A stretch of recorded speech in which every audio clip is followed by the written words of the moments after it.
하나님 아버지, 이 시간 주의 음성 듣기 원합니다. 말씀 깨닫기 원합니다. 우리의 마음 옥토와 같게 하여 주옵소서. 길가와 같은 가시떨기와 같은 하나님의 돌짝밭과 같은 그런 마음 변하게 하여 주옵시고, 성령님 어루만지시사 좋은 밭이 되게 하여 주옵시며 주의 말씀을 간절히 사모하게 하시고 귀로만 아니라 우리의 마음으로 듣게 하시고 그 주신 말씀 간직하게 하시고 꼭 열매 맺게 하여 주시옵소서.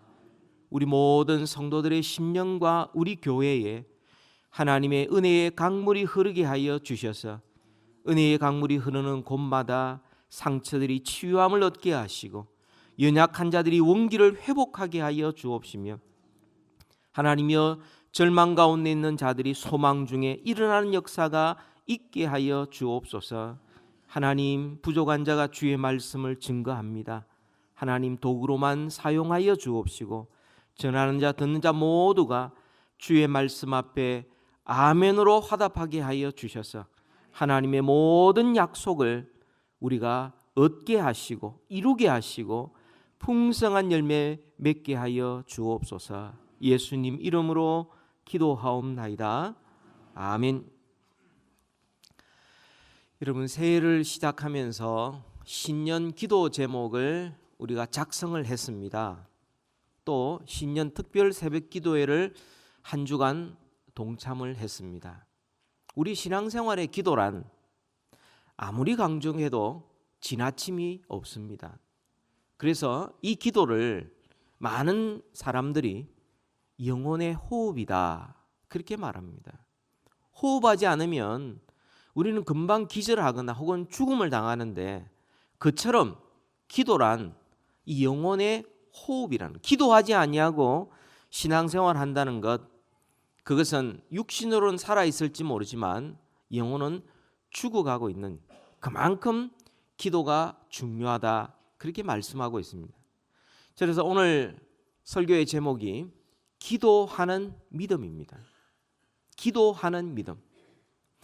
오늘 이 말씀을 통하여서 우리가 기도하는 일에 활기를 되찾고 하나님의 능력이 임하기를 소원합니다.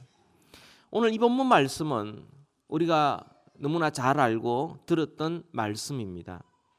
예수님께서 친히 이 말씀을 가르쳐 주셨는데, 한 도시에 재판관이 있습니다.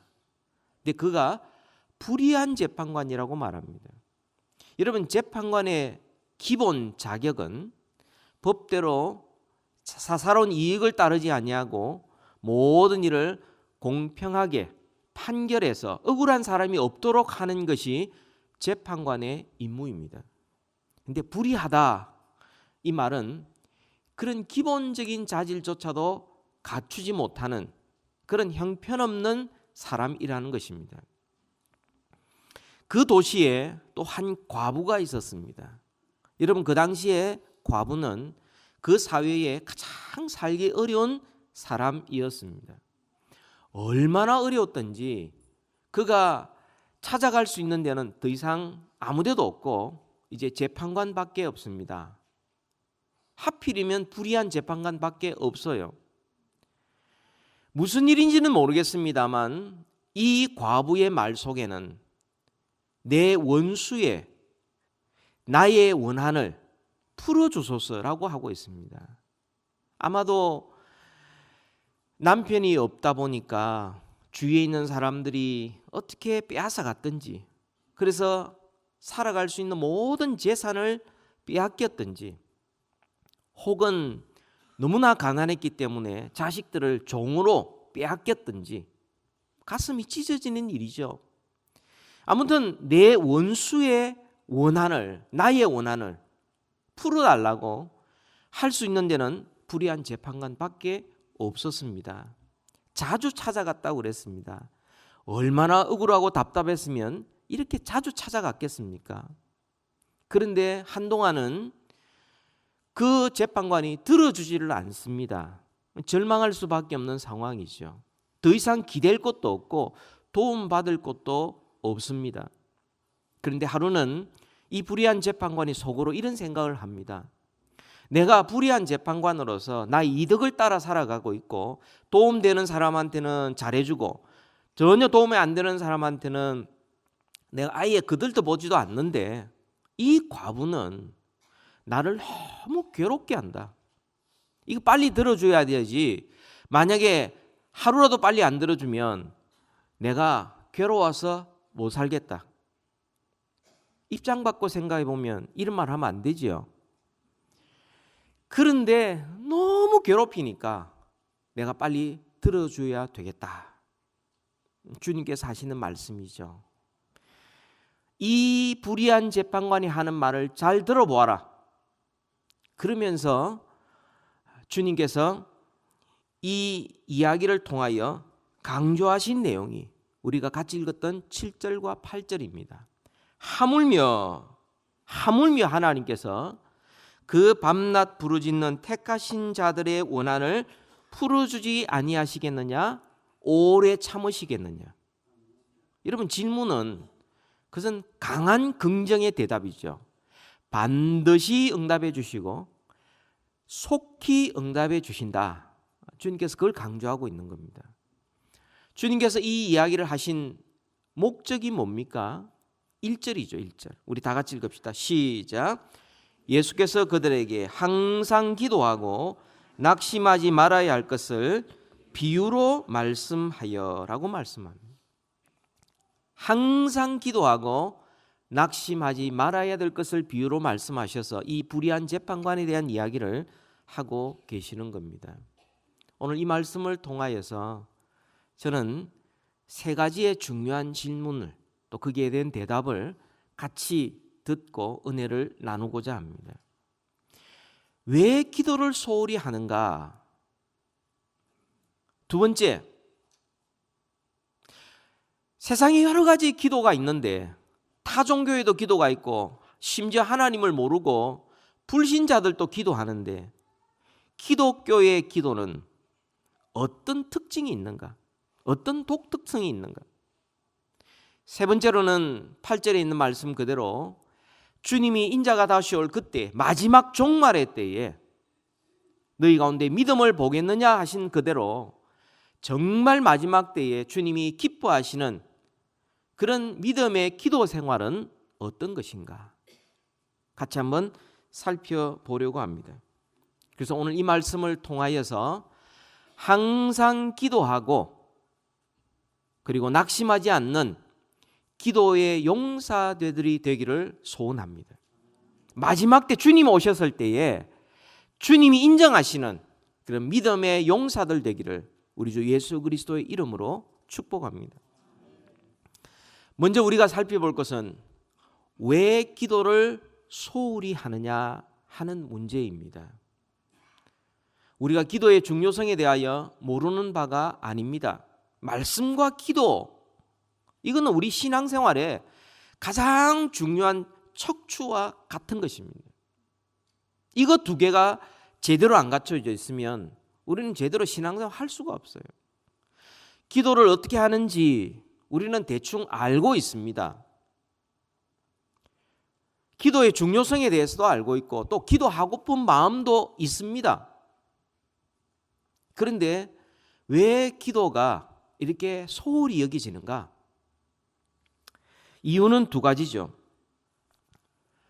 하나는 자주 중단한다는 겁니다. 안 하는 거 아니에요. 하기는 해요.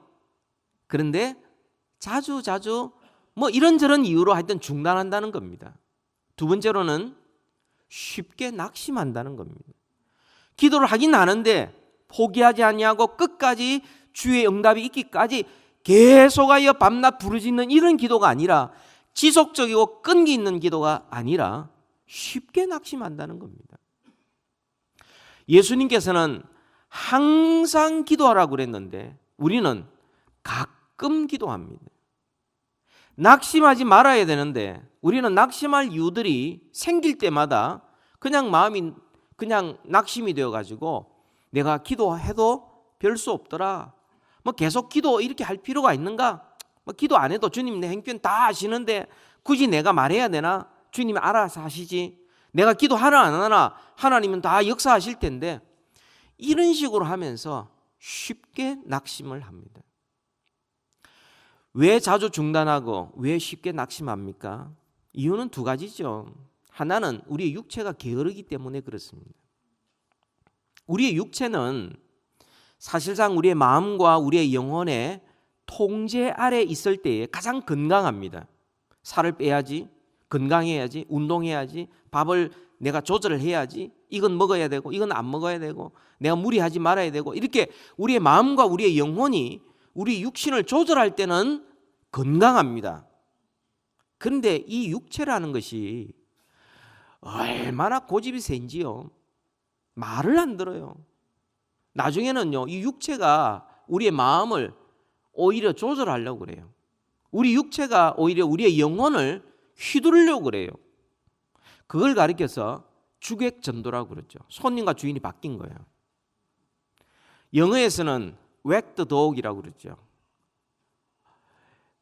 꼬리가 몸을 흔드는 거예요, 그냥.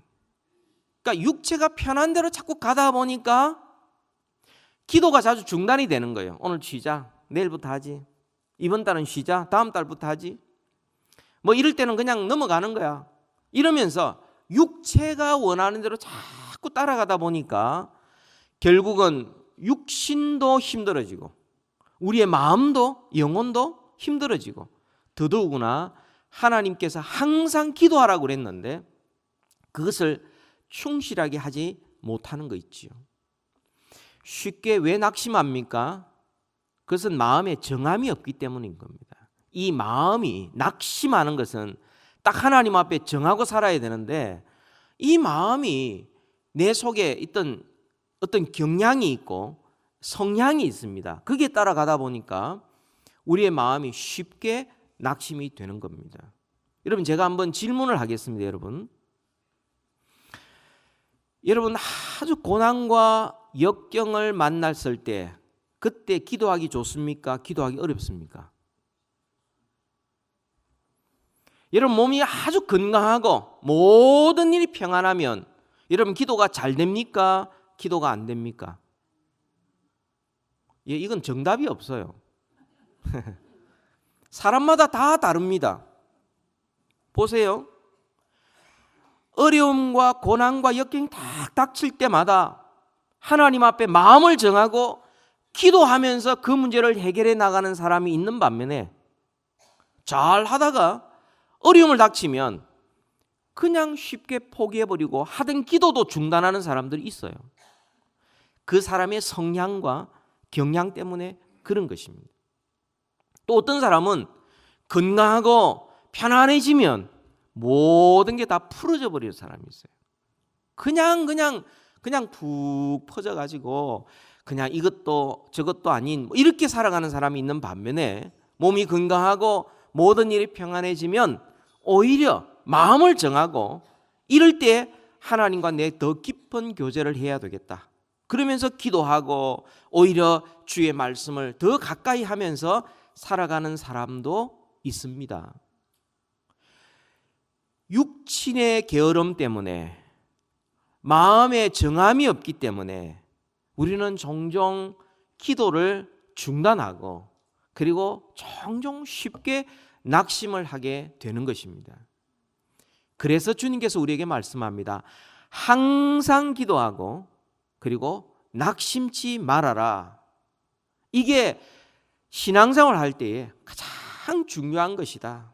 육신도 우리가 다스릴 수 있도록 잘 훈련시키고, 그리고 우리의 마음도 어찌하든 때를 따라 하나님과 교제할 그 일을 기회를 잡고 노력해야 된다. 항상 기도하고 낙심치 말아라고 그렇게 말씀하고 있습니다. 여러분, 우리가 또 알아야 될 것은 여러 기도가 있는데 우리 기독교의 기도가 어떤 특징이 있습니까? 뭐가 독특합니까? 기독교의 기도는 분명히 세상의 그 모든 기도와는 분명히 구별됩니다. 오늘 본문에서 우리는 세 가지 정도를 볼 수가 있는데요. 기독교의 기도는 기도의 대상이 독특합니다. 대상이 독특해요. 불의한 판사도 들어주는데 하물며 의로우신 하나님께서 응답하시지 않겠는가? 기도의 대상이, 여러분, 이 가난한 과부가 정말 재판관에게는 크게 도움이 되지 않아요. 뭐 이렇게 선물 주는 것도 아니고 뭔가 도움이 될 만한 사람도 아닙니다만, 밤낮 부르짖고 자주 찾아가고 계속해서 원한 갚아주려고 달라고 그렇게 요청을 하니까 이 불의한 재판관도 내가 불의하지만 귀찮아서 못 하겠다. 그래서 내가 이 원한을 풀어주리라. 하물며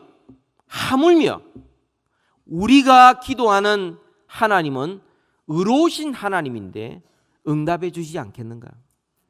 그 하나님이 우리의 아버지신데, 우리를 너무너무 사랑하셔서 우리에게 가장 좋은 것을 주기를 원하시는 하나님 아버지신데, 하물며 불의한 사람들도 들어주는데 하물며 하나님의 아버지께서 우리의 기도에 왜 응답해 주지 않겠느냐? 반드시 응답해 주신다는 거예요. 또한 기독교의 기도는 기도의 방법에 있어서도 독특합니다.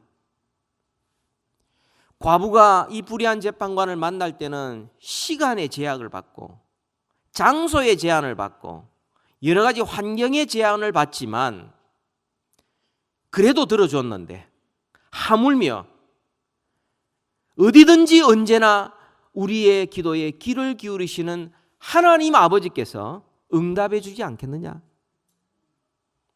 여러분, 과부가 불의한 재판관을 찾아간다 하더라도 재판관이 그때 출근을 안 하면 못 만나는 거예요. 문을 안 열어주면 못 만나는 거예요. 급한 일이 있다고 그냥 빨리 집으로 가버리면 안 되는 거예요. 그런 시간과 방법과 상황의 제한을 받는 이 불의한 재판관조차도 과부의 그 간절한 기도를 들어주었는데, 세상 어디든 다 계시는 무소부재하신 우리 하나님 아버지께서 우리의 기도를 왜 들어주지 않겠느냐? 왜 모르시겠느냐는 거예요. 다 듣고 계시고 알고 계시고 반드시 응답해 주신다는 것입니다.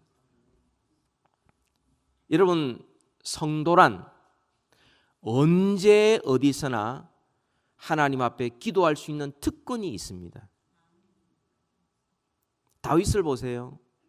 그 원수들이 자기를 죽이려고 자기를 엄청나게 어렵게 만들 때에도 그는 하나님 앞에 밤중에 일어나서 밤중에 자기의 침상에서 하나님 앞에 기도합니다. 하나님 그 기도 들어주세요. 그 시간과 장소와 상황의 제한을 받는 불의한 재판관도 이 간절한 기도를 들어준다면 하물며 어디든지 어디서나 항상 계시는 우리 하나님 아버지께서 우리의 기도를 왜 응답해 주지 않겠느냐? 반드시 응답해 주신다는 거예요. 뿐만 아니라 우리 기독교의 기도는 기도 응답의 독특성이 있습니다. 기도 응답의 독특성이 있어요. 이 불의한 재판관이 그 원한을 내가 들어주리라 그러면서 원한을 들어주었어요. 그렇지만 사실상 들어줄 수 있는 것도 재판관의 능력 안에서만 들어줄 수 있습니다. 인생의 모든 문제를 사람들이 해결해 줄 수 없어요. 그런데 우리 하나님 아버지는 어떤 분이십니까? 우리 하나님은 전능하신 하나님, 우리 아버지세요. 무엇이든지 하실 수 있는 하나님. 그 하나님께서 우리의 기도를 왜 응답해 주지 않겠습니까? 가장 좋은 것으로 주기를 원하시는 아버지께서 우리가 기도할 때에 왜 응답해 주지 않겠습니까? 여러분, 우리의 기도가 이렇게 세상의 모든 기도와는 분명히 구별된 독특성이 있습니다. 제가 이렇게 어느 프로그램을 보는데 미얀마 지역에 아주 유명한 신상이 하나 있어요. 세계 유일한 안경 낀 불상이 있어요. 안경 낀 불상. 그 왜 그런 안경을 끼게 됐느냐면 그 불상이 있고 그 지역을 다스리는 왕이 있었는데 그 왕이 자꾸만 분별력이 없어지고 자꾸 엉뚱한 짓을 하는 거예요. 그래서 사람들이 아주 큰 금태의 안경을 정성스럽게 제작해서 그것도 동그란 안경을 그 불상에 탁 씌우니까 그때부터 효염이 나타나더라는 거예요. 요즘은요, 뭐 왕들이 없고 하기 때문에 누가 오느냐 하면 안경을 쓴 그 불상 앞에 어린 아이들, 부모들이 아이들 데리고 와가지고 우리 아이들 공부 잘하게 해달라고 빌고 앉아 있는 거예요. 사람이 금대 안경을 만들어서 씌워줘야 비로소 세상을 볼 수 있는 그런 신과는 다른 하나님이세요. 우리 하나님은 우리의 사정과 형편을 다 알고 계시는 하나님이세요. 지금 내전 중인 시리아의 바그다드에 가보면 아주 세계적으로 유명한 사원이 하나 있는데요. 그 사원에 사람들이 줄을 서요. 왜냐하면 그 사원은 아주 특별하기 때문에 이 사원에서 기도 한 번 하면 다른 이슬람 사원에서 기도 3만 번 하는 것보다 더 효력이 있다. 그래서 사람들이 거기에 줄을 서는 거예요. 뭐 성지순례 한다면서.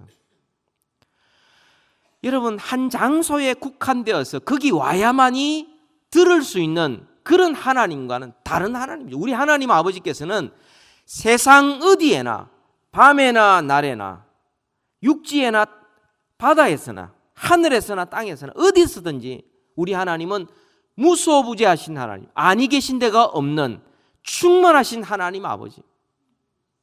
그 하나님 아버지가 있기에 우리는 언제든지 기도할 수 있는 것입니다.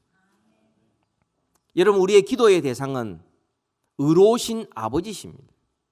우리의 기도의 방법은 언제 어디서나 기도해도 들으십니다. 우리의 기도의 응답은 모든 것들을 다스리는 절대 주권을 가지신 전능하신 하나님 아버지께 우리는 기도할 수 있습니다. 그것뿐입니까? 우리의 기도의 모범이 있지 않습니까? 우리 주 예수 그리스도.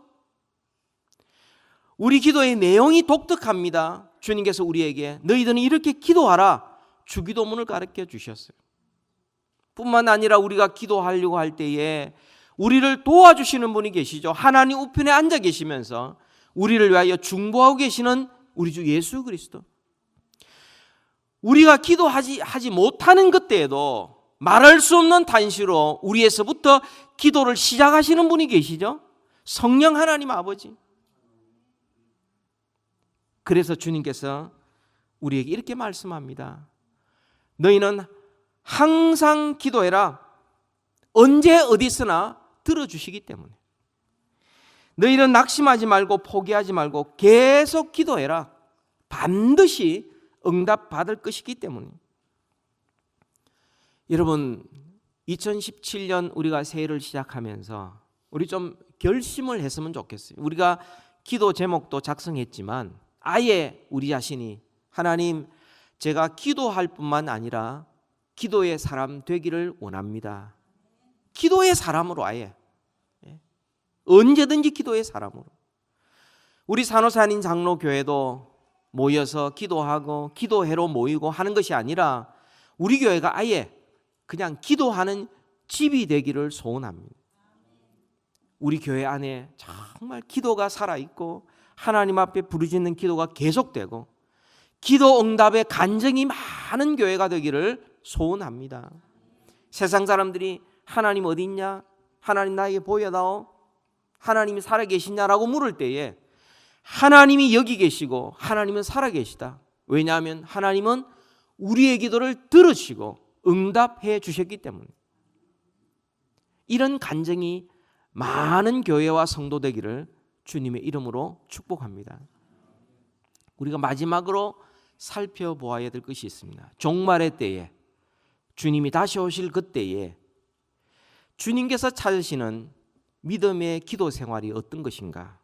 우리 8절을 같이 한번 읽으시겠습니다. 8절 같이 읽읍시다. 시작. 내가 너희에게 이르노니 속히 그 원한을 풀어주시리라. 그러나 인자가 올 때에 세상에서 믿음을 보겠느냐 하시느냐. 어떤 믿음을 말씀하고 있습니까? 항상 기도하고 낙심치 않고 포기하지 아니하고 끝까지 기도하면서 하나님을 신뢰하는 그런 믿음을 보겠느냐, 그렇게 말씀을 합니다. 주님께서 왜 항상 기도하고 낙심하지 말아야 되는가? 우리는 종종 낙심할 가능성 있는 현실을 만나게 됩니다. 기도했는데도 내가 원하는 그런 방법으로 그런 때에 응답이 안 될 때가 있어요. 낙심하게 되지요. 하나님, 우리가 기도하는 즉시로 그 기도를 들어 응답하십니다. 그런데 우리 현실에서 그것이 이루어질 때까지는 그 하나님의 때와 우리의 때가 얼마든지 다를 수가 있고 하나님의 방법과 우리의 방법이 얼마든지 다를 수 있는 거예요. 이런 차이 때문에 우리는 기도해 놔놓고는 기도 응답이 일어나지 않았다라고 생각하고 계속 기도할 이유가 없다라고 스스로 낙심하는 경우가 너무 많은 거죠. 그 중에서 가장 극단적인 예가 오늘 본문에서 계속해서 반복되어 등장하는 단어가 있습니다. 그게 원한이라는 단어입니다. 원한. 4번이나 등장하고 있어요. 이 원한, 한이 맺히는 거예요. 너무 억울한 거예요. 너무너무 답답한 거예요. 이 원한이 맺혔을 때 기도가 막히고 그리고 우리는 쉽게 낙심할 수가 있습니다. 우리가 신앙생활을 하면서 얼마든지 이런 일을 당할 수가 있습니다. 억울하고 답답한 일을 당할 수 있죠. 개인적으로도 그렇고요. 가정적으로도 그렇고요. 그리고 국가적으로도 사실 그렇습니다. 정말 정당한 대우를 받지 못했다는 그것 때문에 한이 맺히고 억울해지고 나의 권리가 침해당한 것 때문에 너무너무 아프고 한이 맺힐 것 같은 그런 일들을 우리는 얼마든지 만날 수가 있습니다. 원한을 만나게 돼요. 오늘 본문에도 그렇습니다. 주님께서 계속 하시는 말씀이 그거예요. 속히 그 원한을 풀어주시리라. 원한. 우리 믿는 자들이 이 땅에 살아가는 동안 정말 하나님 앞에 바로 살고 정말 양심껏 살려고 할 때에도 때로는 몰라주기도 하고 오해하기도 하고 사람들이 거짓말로 나한테 덮어씌우기도 하고 부당하게 나를 대우해서 자존심이 완전히 금이 갈 정도가 아니라 완전히 깨어질 때도 있고 공연히 나를 두고 뒷담화할 때도 있고 나를 힘들게 하는 그런 일들이 세상에 얼마든지 우리는 만날 수가 있습니다. 여러분, 이런 일을 만날 때 보통 어떻게 여러분이 대처를 하십니까? 많은 경우에 이런 일을 만나면 사람들이 회피를 해버립니다. 피해버려요. 상대 안 해. 여러분, 이거는 반칙입니다. 피해버리고 회피해버리면 자기는 피해서 자기 스스로는 나는 괜찮다고 생각하지만 그 사람은 나쁜 사람으로 만들어버리는 거예요. 이게 회피하는 방법입니다. 부부싸움 할 때도요. 회피하는 거는 그럼 반칙이에요, 반칙. 너 상대 안 한다. 너 나쁘니까 나 아예 말도 안 걸어. 라고 회피해버리는 거. 이거는 부당한 것입니다. 그거는 더 아프게 만드는 거죠, 상대를. 회피하거나 혹은 혼자 속으로 끙끙 앓으면서 상처를 더 깊게 만들어 갈 수도 있습니다. 이 한이 맺히면 그렇게 될 수도 있어요. 또 어떤 경우는 미워하게 됩니다. 또 어떤 경우는 보복할 생각을 해야 돼요. 복수해야지. 내가 당해서는 너도 한번 당해봐라 라고 복수합니다. 바로 그런 상황을 이야기를 하고 있는 거예요. 주님께서 인자가 다시 올 때에 그런 믿음을 보겠느냐 하는 것은 무슨 말씀이냐면 원한을 품고 있지 말고 그 원한 그대로 가지고 나와서 하나님 앞에 펼쳐놓고 기도함으로 하나님 앞에서 해결하라. 이게 주님이 마지막 때 찾으시는 믿음인 것입니다. 여러분, 구약 성경에서 이런 억울하고 답답하고 한이 맺힌 일을 당했던 사람이 있지요. 다윗입니다. 다윗의 시편을 보면은 그런 것들이 너무 많은데요. 특별히 시편 109편에 보면은 이 다윗이 그가 사람들이 자기에 대하여 거짓말을 합니다. 공연히 자기를 미워해요. 이유 없이 공격합니다. 자기의 생명을 빼앗으려고 그래요. 여러분, 이럴 때 어떻게 했습니까? 다윗이 시편 104편 4절에 나는 사랑하나 그들은 도리어 나를 대적하니 나는 기도할 뿐이라. 저 사람 나는 사랑했는데 그 사람이 나를 대적하는데 내가 회피하거나 내가 그를 미워하거나 내가 같이 싸우거나 복수하는 것이 아니라 나는 기도할 뿐이라. 그래서 다윗이 기도를 합니다. 시편 109편 4절부터 쭉 기도를 하는데도 상황은 바뀌지 않습니다. 여전히 사람들이 자기를 괴롭힙니다. 그럼에도 불구하고 다윗은 낙심하지 않습니다. 기도를 중단하지 않습니다. 계속해서 하나님 앞에 기도합니다. 시편 104편 22절부터 쭉 나옵니다. 나는 내 육체는 수척하오며 내 중심이 상함이니이다. 나는 석양 그림자같이 지나가고 또 메뚜기같이 불려가오며, 지금 자기가 사람들한테 당하는 이 현실을 지금 그대로 하나님 앞에 그냥 가져오는 거예요. 하나님, 제가 지금 이렇습니다. 형편이 이렇습니다. 그 사람이 저렇게 나를 이렇게 하고 있습니다. 그대로 그냥 가지고 나온 것입니다. 그러면서 시편 109편 26절에서 31절까지 보면 이렇게 말합니다. 여호와 나의 하나님이여 나를 도우시며 주의 인자하심을 따라 나를 구원하소서. 그들은 내게 저주하여도 주는 내게 복을 주소서. 이 무슨 이야기입니까? 내가 너무 힘들고 어려워도 답답하고 억울한 일을 당하고 오해를 받고 무시를 당하고 자존심이 엄청 상하고 사람들에게 짓받는 그런 상황이 된다 할지라도 그들은 나를 저주해도 주님이 나에게 복을 주시면 아무것도 아닙니다. 견딜 수 있습니다. 있는 그대로 가지고 나와요. 뿐만 아니라 다윗이 하나님 앞에 기도하죠. 하나님, 저 대적들 하나님께서 손 좀 봐주십시오. 하나님 제대로 두시지 말고 한번 본때를 보여주십시오 라고 하나님 앞에 그냥 하소연을 합니다. 여러분, 사람이 소원을 가지고 기도하는 것은 누구나 할 수 있습니다. 소원이 있기 때문에. 사람이 염려를 가지고 기도하는 건 누구나 할 수 있어요. 그 염려를 해결함 받으려고. 그런데 하나님 앞에 원한을 가지고서 그대로 풀어내놓는 사람은 아무나 할 수가 없습니다. 하나님이 누구신지를 제대로 알고 믿는 사람만이 할 수 있는 기도입니다. 그렇지 않으면 회피하거나 미워하거나 그냥 내가 끙끙 앓거나 복수하거나 싸우거나 이런 쪽으로 나가죠. 기도 안 해요. 정말 하나님을 제대로 아는 사람이라면 그 상함, 그 원한, 그 억울함, 답답함을 다 가지고서 하나님 앞에 나와서 하나님 앞에 해결함을 받기를 원하여서 기도하고 끝까지 낙심하지 않고 하나님이 해결해 주도록 기도하는 사람이 마지막 때에 주님이 인정하는 믿음의 사람입니다. 여러분, 하나님께서 어떻게 응답해 주시겠습니까?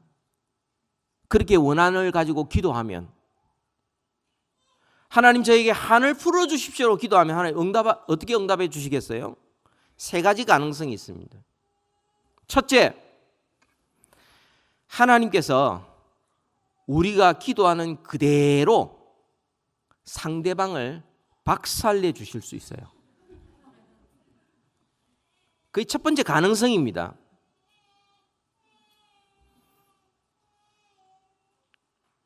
두 번째 가능성, 하나님께서 역사하셔서 그 상대가 자기의 잘못을 깨닫고 회개하고 돌아와서 우리한테 잘못했다고 용서를 빌게 만드실 수가 있어요.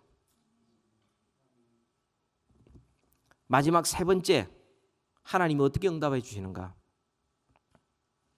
하나님께서 나를 변화시키셔서 하나님의 사랑으로 녹아들게 만들고 그 어렵고 답답한 일 가운데서도 그 사람을 사랑하고 기도할 수 있도록 하나님께서 나를 만드셔서 나를 하나님의 자녀답게 변화시키는 응답으로 하실 수가 있습니다. 여러분, 어느 응답이 가장 좋습니까? 가장 좋은 건 세 번째예요. 하나님이 정말 기뻐하시는 응답이 세 번째예요. 근데 중요한 사실은 이겁니다. 응답은 하나님의 뜻대로 하실 거예요. 우리 편에서는 그 원한과 억울함과 답답함과 눈물과 그 모든 상처받은 것들을 하나님 앞에 가져와서 기도함으로 해결함을 받는 것, 우리가 해야 될 거예요. 우리가. 주님이 말씀하십니다. 인자가 올 때에 세상에서 이런 믿음을 보겠느냐? 나의 모든 형편과 사정, 그 모든 것을 알고 계시고 섭리하시는 하나님을 믿고 그 모든 것을 합력하여 선을 이루시는 하나님을 어떤 상황 속에서도 믿고 따르는 그런 믿음 보겠느냐? 아무리 억울한 일을 당해도 하나님을 믿고 의지함으로 긍정적으로 낙심하지 아니하고 그렇게 살아갈 수 있겠느냐? 더 이상 억울한 감정에 사로잡히지 않고 미움과 섭섭함의 감옥 속에 스스로 가둬두지 아니하고 거기에서 일어나 기도하고 하나님을 의지함으로 오히려 감사와 찬양의 생활을 할 수 있겠느냐? 세상에서 그런 믿음을 보겠느냐? 주님께서 그런 믿음을 찾고 계시는 것입니다. 여러분, 오늘 본문은 기도하지 않는 사람들에 대하여 주님께서 교훈하시는 말씀이죠. 항상 기도하라. 기도하다가 가끔 기도하다가 쉽게 낙심하는 사람들을 향하여 주님 말씀하시죠. 낙심하지 말고 인내로 끝까지 응답 올 때까지 하나님만 믿고 의지하고 나아가라고 말씀을 합니다. 그리고 우리가 살아가는 동안 원한이 사무치고 답답한 일을 만나고 억울한 일을 당하고 정말 견딜 수 없는 그런 마음 우리에 당했을 때 사람 찾아가고 돈 찾아가고 하소연하고 이런저런 방법 찾아다니지 말고 그 모든 것 갖고 모든 것을 합력하여 선을 이루시는 하나님 앞에 가져와서 하나님께서 해결해 주시도록 하나님 앞에 맡기고 의지하고 오히려 감사하고 찬양하며 살아가도록 주님께서 우리에게 말씀해 주고 계십니다. 억울한 마음, 답답한 마음 있느냐? 내게로 다 가져오라. 내가 다 받아주고 내 원한 풀어주고 내가 너를 고쳐주겠다. 주님의 이 초청의 말씀 오늘 기억하시고요. 우리 주님 오실 그때까지 끝까지 기도하는 믿음으로 승리하는 우리 모두 되기를 주님의 이름으로 축복합니다.